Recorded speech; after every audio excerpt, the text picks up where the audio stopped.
Bueno, vamos a comentarles un poquito luego de una mañana tan llena de SDRA acerca de la ventilación mecánica en la enfermedad pulmonar obstructiva.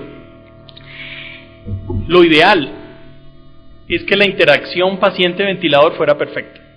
Eso es lo que nosotros quisiéramos, que pudiéramos aportar el volumen corriente que queremos y que adicional a ello pudiéramos reducir el trabajo respiratorio. Este no es como un atril, sino como un púlpito. Esto no logra uno ver a las personas en la primera fila. Entonces me siento aquí como sacerdote, pero bueno. Entonces, voy a tratar de mostrarles un poquito la relación entre la enfermedad pulmonar obstructiva crónica y la sincronía con el ventilador.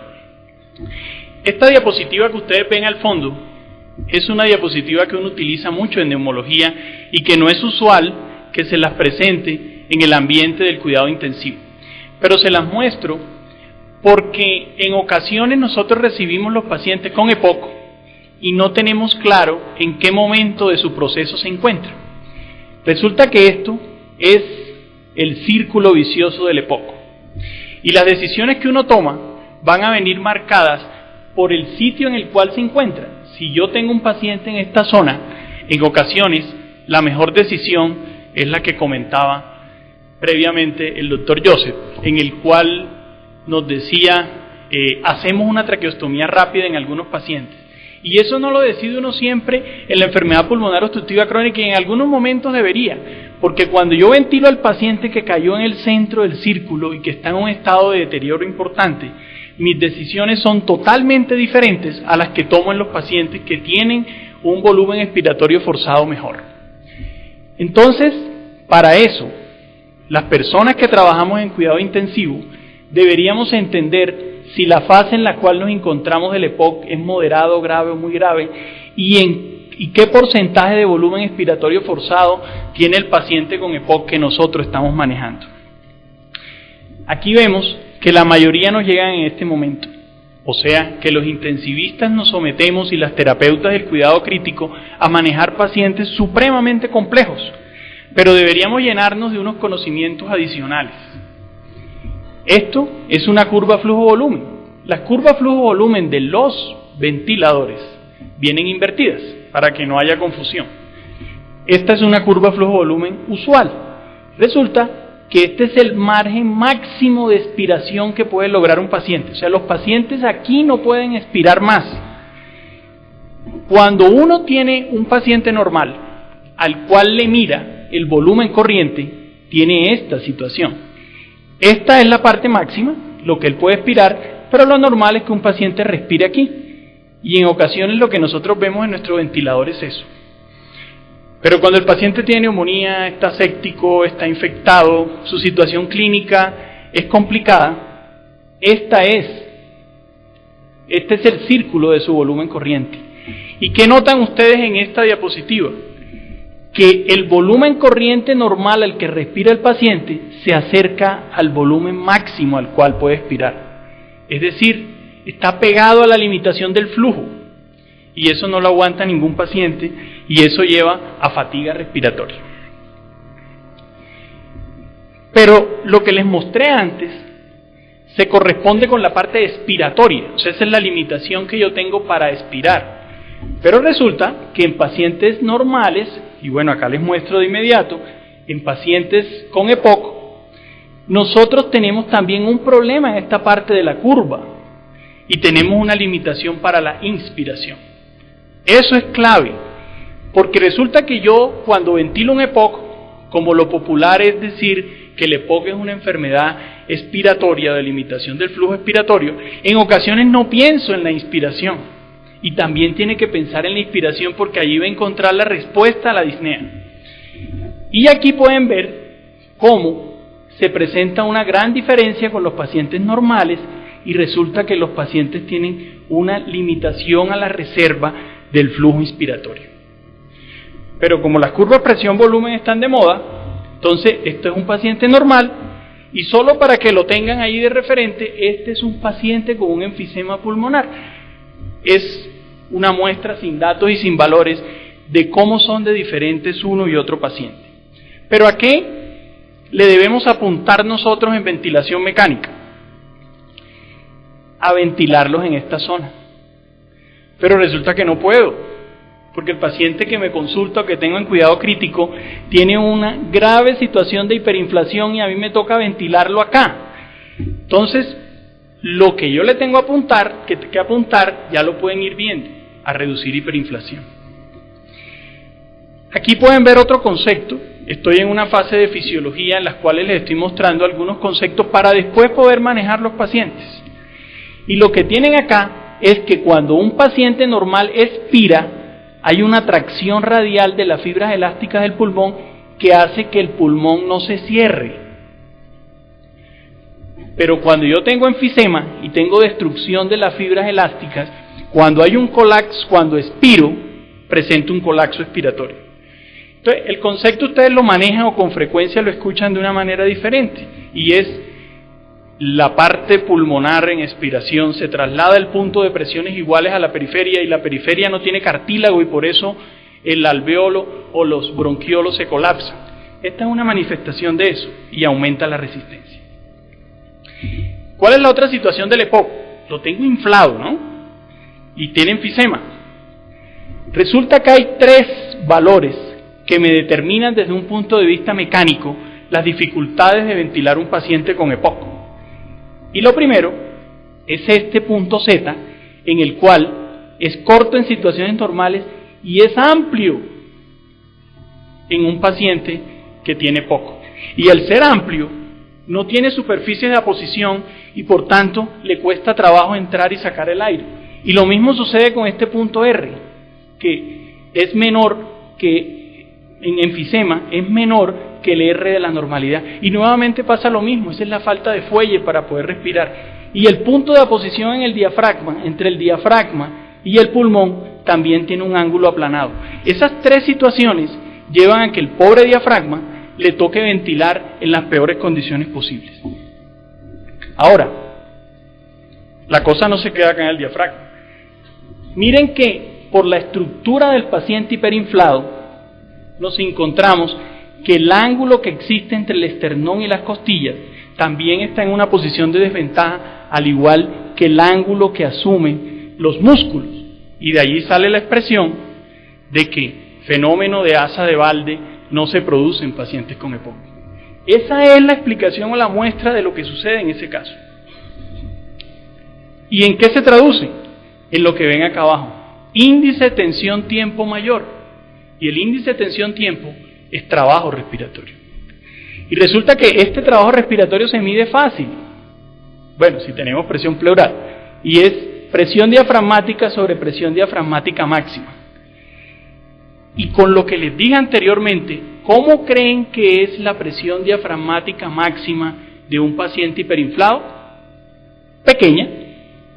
Y al ser pequeña, se acerca la presión diafragmática normal. Y ya les digo lo que pasa. Eso se multiplica por el TIC-TOT, que es tiempo inspiratorio sobre tiempo respiratorio total. Pero como el epocoso en falla respiratoria tiene taquipnea, lo que termina pasando es que el tiempo inspiratorio ocupa parte del ciclo y estos 2 valores aumentan. Y al aumentar son mayor de 0.15. Y nadie puede respirar a más de 0.15 de índice tensión-tiempo sin fatigarse. La otra situación que se presenta, miren lo complejo de mirar la situación del EPOC bajo todos los puntos de vista. Lo normal es que cuando uno expire, el pulmón vaya hacia adentro y la pared torácica vaya hacia afuera. Cuando uno tiene poco, sucede que el pulmón va hacia adentro y como estoy hiperinflado, la pared del tórax va hacia adentro y esto ayuda al cierre del bronquio y una causa más de deterioro. Esta es una manifestación sonográfica de algo que vemos en cuidado crítico y es la disociación toracoabdominal. Acá está normal y acá está una respiración en disociación toracoabdominal. Ese es el signo de Hoover. El diafragma está presionado tan abajo que se presenta colapso porque respira en una zona en la que no hay protección costal. Última diapositiva de fisiología. ¿Qué hace que el trabajo respiratorio en EPOC sea tan grande? Esto es muy bonito. 1993, Journal Applied Physiology. Esto es un paciente normal, con toda esta distribución en el aire que tienen el volumen residual, la resistencia o el trabajo que le da el tener una caja torácica y unos pulmones normales. Resulta que en EPOC, este valor es normal, miren que se parece mucho a esto, pero el problema se llama autopip o PIB intrínseco. Y el problema en la parte dinámica, que es esto, este es el componente estático y este es el componente dinámico, se lo da la resistencia de la vía aérea. Entonces, si uno lo obligan a resumir y le dicen, ¿qué produce el trabajo respiratorio en el EPOC? Ya lo tienen claro, autopip y resistencia. Ese es el resumen. Entonces, al final es fácil. Entonces, ahora sí, manos al ventilador. Perdón. Yo voy a ajustar el ventilador. 1985, el doctor Marini hizo un estudio en pacientes sanos, voluntarios, tenían que tener alguna tuerca suelta, entonces se dejaron intubar y se dejaron ventilar. Y se encontró que aún en condición de ventilación ideal, el 30 al 50% del trabajo respiratorio existía aún en esa condición de normalidad. Eso se los digo porque adecuar el paciente y ajustarlo muy bien es difícil. Pero tenemos que tener claro qué buscamos, y buscamos las dos cosas que ven acá. Una, disminuir la hiperinflación dinámica, y dos, proporcionar reposo muscular. Entonces miren que están organizados ustedes para cuando les toque dar la misma charla. ¿Qué genera el trabajo respiratorio? Autopip y resistencia. ¿Y cómo lo manejo? Reposo muscular y reducir la hiperinflación. Fácil también. Dar una charla de ventilación no invasiva en EPOC sería, o dar unas palabras sería dar otra charla completa, pero la mejor estrategia en EPOC, ustedes lo saben, es ventilación no invasiva. Pero si tengo que manejar el paciente intubado, que es más a lo que se orienta esta presentación, la intubación nasal con una vía aérea más estrecha me genera mayor resistencia y adicional a eso, dificultad para dar los aerosoles o los inhaladores. Conclusión, ventilación no invasiva y segundo, intubación oral. Y aquí está una pregunta que uno siempre se hace. ¿Presión o volumen? ¿Cuántos años llevaremos discutiendo el tema? ¿Cómo ventilarlos? ¿Será lo mismo? Yo voy a tratar de darles alguna respuesta a esta pregunta. Y comienzo por presentarles este artículo añejo. Lo bueno de hablar de ventilación en EPOC es que me da el derecho a hacer lo contrario a Carmelo. Es presentar el artículo de hace un mes. O sea, en EPOC no hay ese problema. Uno puede presentar los artículos de hace 15 años y está perfectamente bien abordarlo. Entonces miren que este artículo es del 97 y trata de resolver ahí una pregunta. Volumen, o sea, flujo versus presión. ¿Cómo va ese tema en la disincronía respiratoria? Y aquí quiero decirles algo, que sé que saben la mayoría, pero para los que están comenzando, acá está la presión en la vía aérea y acá está la presión pleural. Entonces miren cómo cuando la presión en el esófago ha comenzado a descender, todavía no hay descenso en la presión en el ventilador que yo veo. Eso es el reflejo del autopip. Y eso es el reflejo del trabajo respiratorio. Y aquí se presenta una cosa. Esta línea A, recta, medida en la presión esofágica, es cuando yo doy flujo ventilatorio constante. Pero cuando doy flujo desacelerado, se curva y genera un trabajo respiratorio mayor. Y hay un área mayor bajo la curva. Pero cuando yo lo ventilo o le hago una evaluación de qué trabajo genera el autopip, es el que viene dado de esta línea hacia arriba. Pero entonces, ¿esto qué tiene que ver con la presión y eso? Aquí viene el complemento de la situación.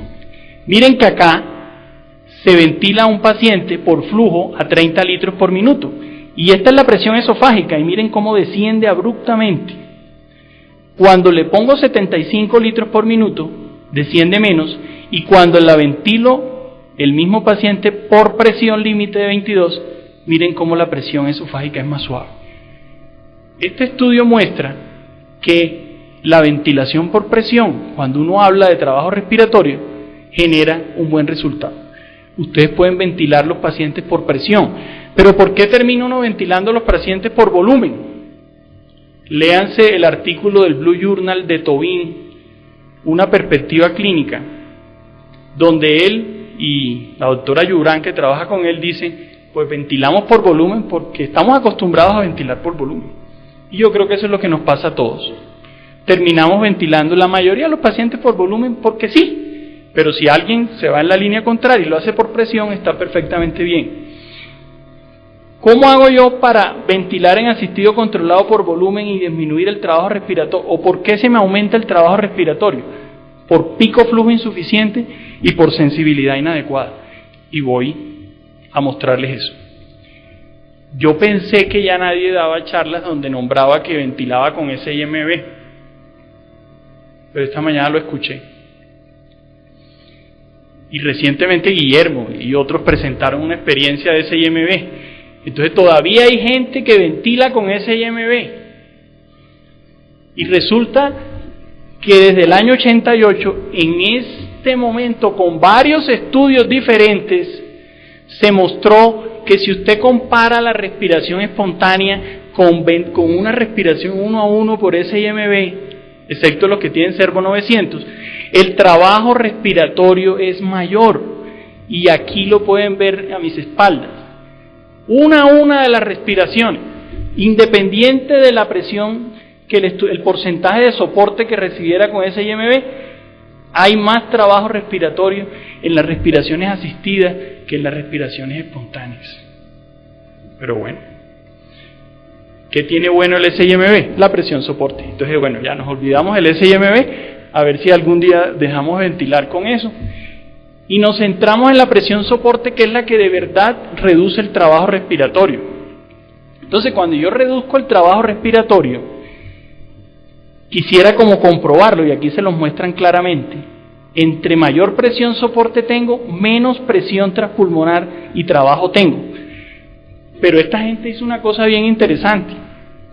Le midieron y le miraron la sensibilidad en la misma situación. Y resulta que cuando uno ventila por presión soporte, el trabajo global disminuye, pero el trabajo de la sensibilidad no disminuye. Y lo pueden ver aquí. Y la razón por la que no disminuye, la pueden encontrar en este sitio.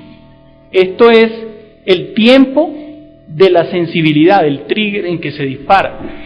Y resulta que cuando se comienza, cuando hay poca presión soporte, hay poquito tiempo para hacer ese disparo de sensibilidad.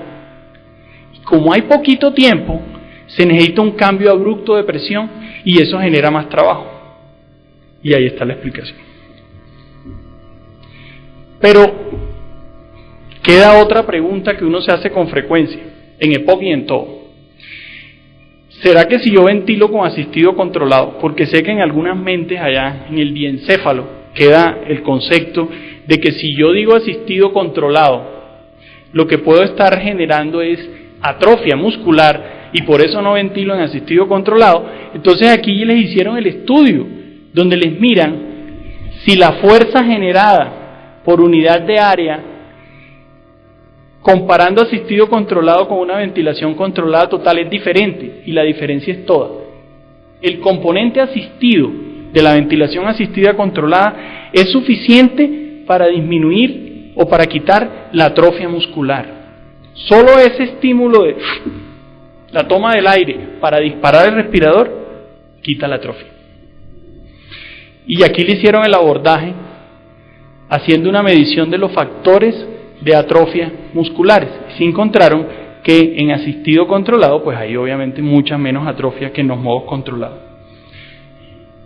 Y como esto se lo estoy llenando de tips, resulta que ¿qué FiO2 quiere uno en los pacientes? Aquí estoy siendo exigente, estoy citando lo que aparece en el artículo de 1990, pero realmente uno en la práctica ventila con menos requerimiento de saturación de oxígeno. Pero aquí dicen, este señor, manténgalo por encima de 92. Y si es morocho,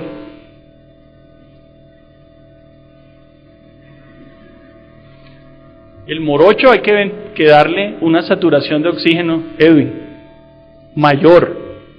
mayor, porque se ha probado que el oxímetro genera una sensibilidad diferente para las personas de raza negra. Ténganlo simplemente en cuenta. Parece eso. Muy bien. Ahora, volumen corriente. Requete discutido, pero esto va orientado hacia el EPOC.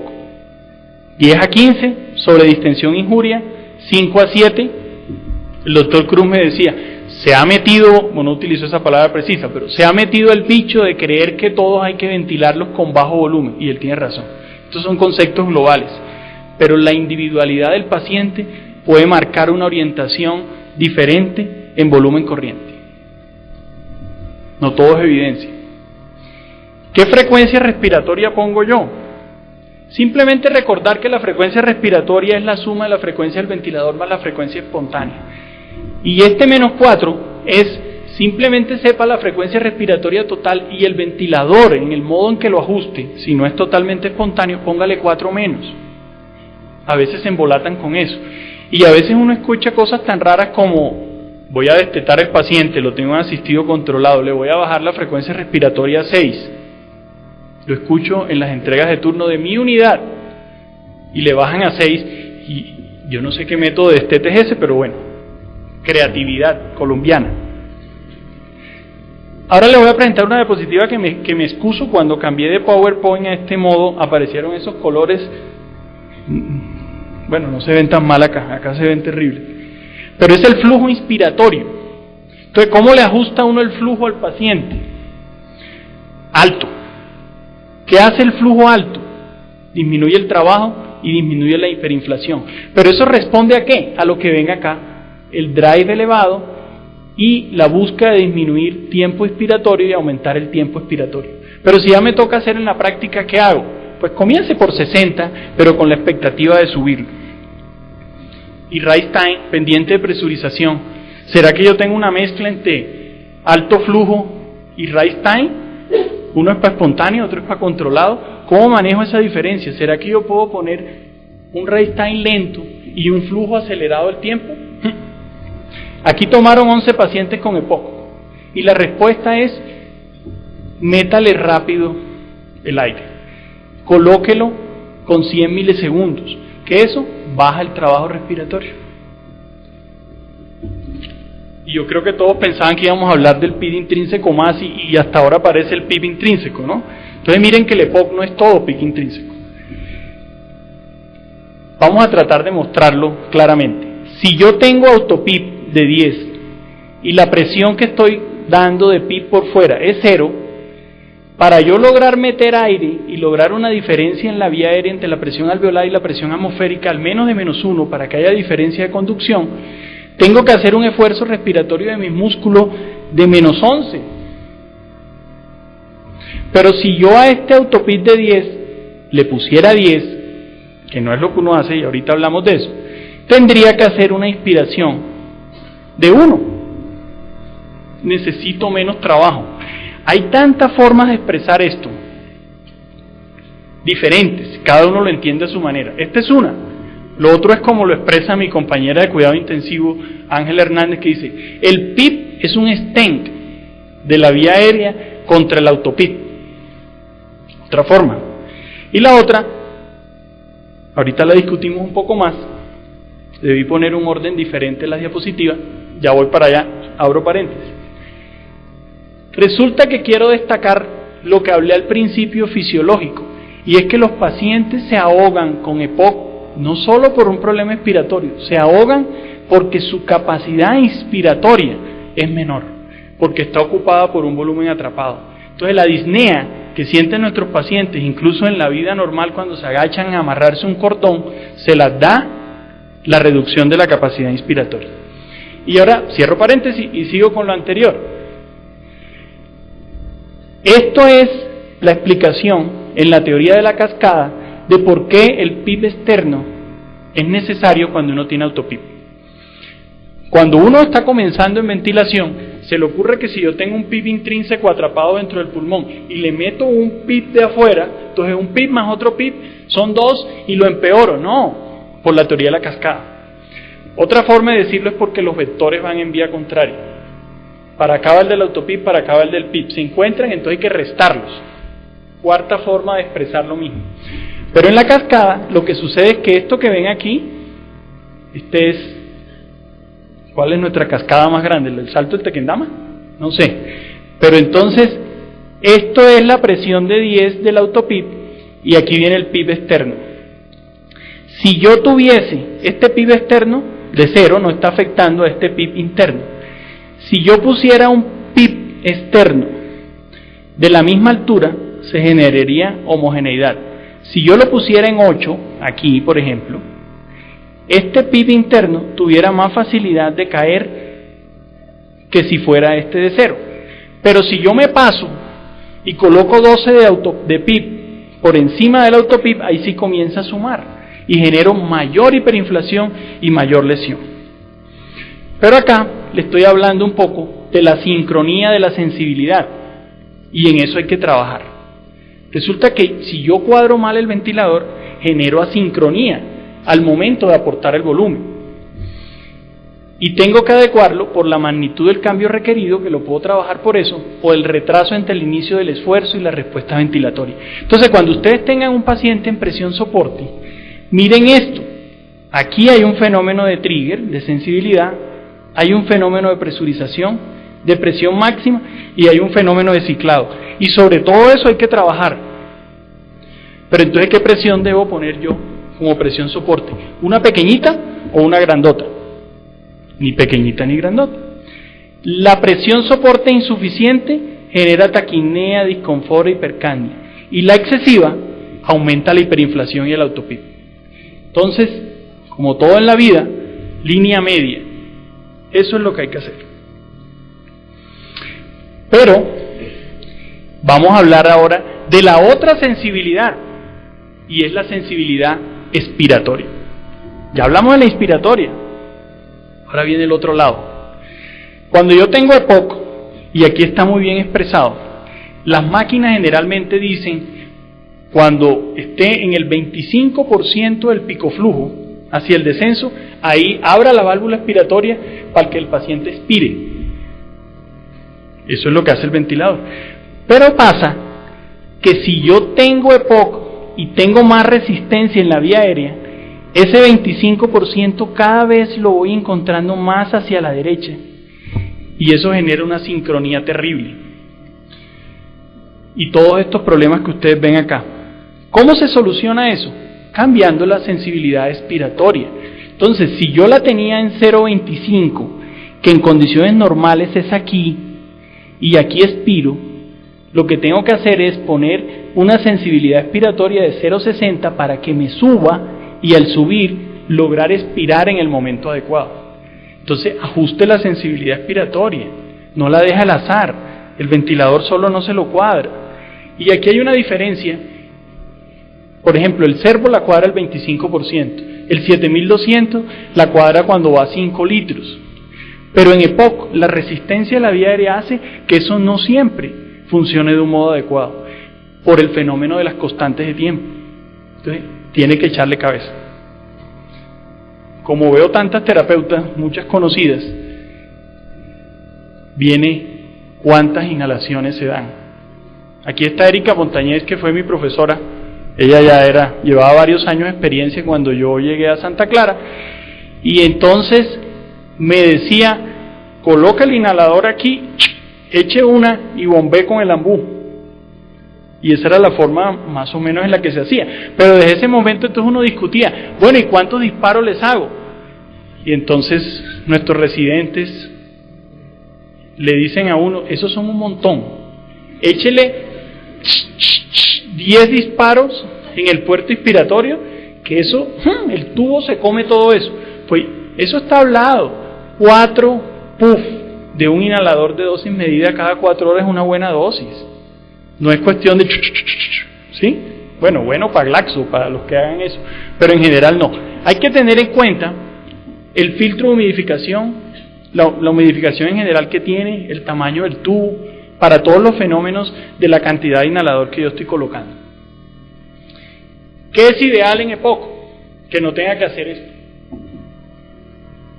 ¿Habrá algún paciente en que uno no tenga que hacer eso? En todos. Entonces este es un mal con el que tenemos que aprender a vivir. Pero al menos, si esta charla da algún aporte, tenemos la posibilidad de ventilar al paciente de un modo adecuado y disminuir la cantidad de relajación que estemos usando.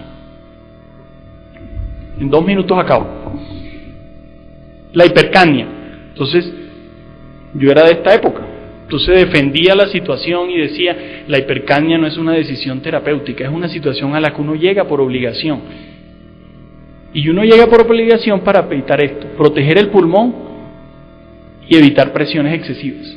Pero ahora hay hipercapnia terapéutica, que hace esto que ustedes ven aquí, reducir la injuria pulmonar. Pero nos sometemos a complicaciones, y las más grandes son colapso hemodinámico y barotrauma. Y mire todo lo que afecta. Desciende el retorno venoso, comprime los vasos pulmonares, genera menor fracción de eyección en ventrículo derecho y genera una desviación paradójica del sexo. A todo eso tenemos que trabajarle con lo que les he dicho antes. ¿Qué no hacer? Nuestros EPOC no son perritos, no tienen fórmula de cocina, no se puede generalizar, hay que ventilarlos de modo individual. Pero como ha habido tanta fisiología, redondeo. ¿Qué es lo que tengo que hacer? Preferir la ventilación no invasiva, puedo aportar por presión, usar presión soporte y asistido controlado por volumen, está bien, depende de las circunstancias, bajar el volumen corriente, dejar respiraciones asistidas, dar alto flujo inspiratorio, usar un PIT externo ajustado al intrínseco 80-85%, adecuar la sensibilidad expiratoria, prolongar el tiempo expiratorio, desinflar el pulmón, bienvenida a la hipercapnia, usar las inhaladores de dosis medidas de modo adecuado, evitar la parálisis y mantener una volemia adecuada. Gracias.